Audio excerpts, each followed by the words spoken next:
Welcome to the Made in Bloomsbury podcast. I'm here today with Matt. Hi, Matt. Hello, how are you? Glad to be here. Good, Michael? good, thank you. Hope you're well, and thank you very much for coming on. Matt, could you tell our audience or give us a quick bio on who you are, what you've done so far? Yeah, so almost everything I've done has intersected technology in some form or another, even though when I began my career, I was more of a liberal arts person. And so where I found myself most of the time was in marketing type roles or communication type roles, because what I'm exceptionally good at is helping technologists convey very, very complex topics to a lay audience. And that's especially important with startup founders, for instance. They've invented some amazing technology. How do you convince people that you need it? And one of the most important things is to explain to people what's important about it. So I spent most of my career working with early stage startups, many of them very early stage, or at least joining in the very early days prior to product market fit. Mm-hmm. I've done this at probably a dozen companies. And today I am working for the Linux Foundation, working on a nonprofit foundation to help accelerate startups that are building a significant part of their business strategy around open source. Wow, that sounds very interesting. And I've also actually dabbled in the startup space myself, and I'm still dabbling in that space. So keen to learn more from you as much as I can, and keen to be inspired as well. So what actually inspires you to do what you do? So I think what I've realized throughout my career that I get the most joy out of is catalyzing other people. So while I'm a doer myself, I like rolling up my sleeves. That's my guilty indulgence is to do individual contributor work. I find that I get a tremendous amount of enjoyment out of coaching CEOs, out of helping senior executives optimize their own workflow or strategy of their company or how they are managing their teams all the way across. And that tends to be what inspires me, is helping other people succeed. Mm-hmm. Yeah, I actually met up with a friend of mine recently who was trying to do a startup as well. He's got 3 ongoing hustles and businesses going. And I actually was trying to advise him to automate, streamline, and optimize some of his processes. Could you maybe tell us a little bit about optimization or streamlining business processes?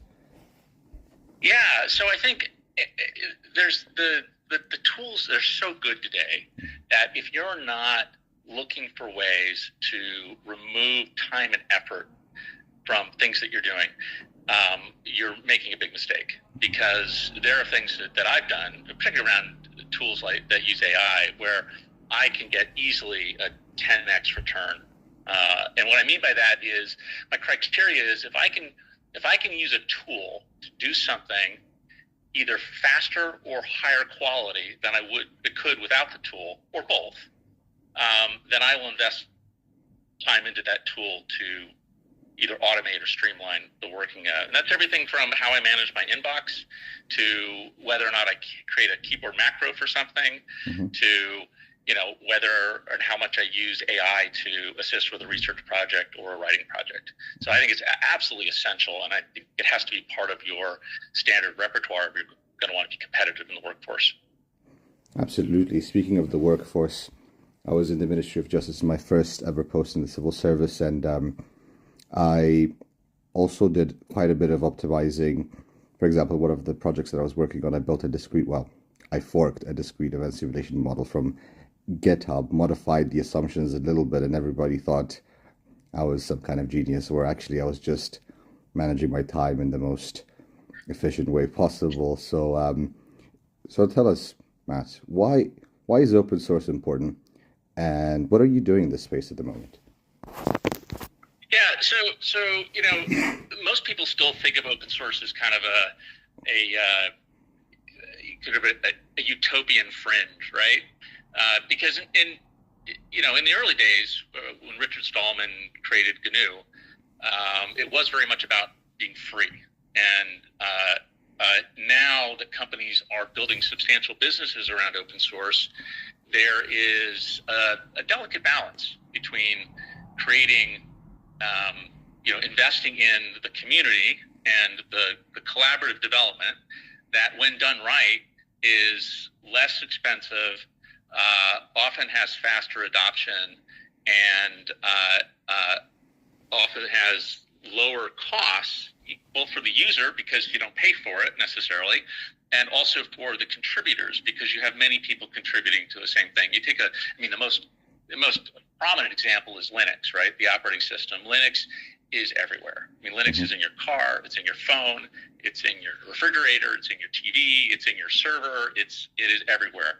And that the last release that I looked at, which was late last year, had 13,000 patches. And those patches were contributed by over 3,000 developers globally, representing 200 plus companies. That is an extraordinary feat of human collaboration. I can't think of anything that is like that. And a private company can't compete with that. You can't possibly compete with that velocity of development. And that's why open source is so prominent, and it's such a fundamental part of our technology landscape. So I absolutely, it's like the most fundamental technology transformation in terms of how we get work done. And I think just a tiny piece of the world understands how important it is. Wow, I couldn't agree with you more. Thank you so much for coming on, Matt, and hope you have a lovely rest of the day. You bet, Michael.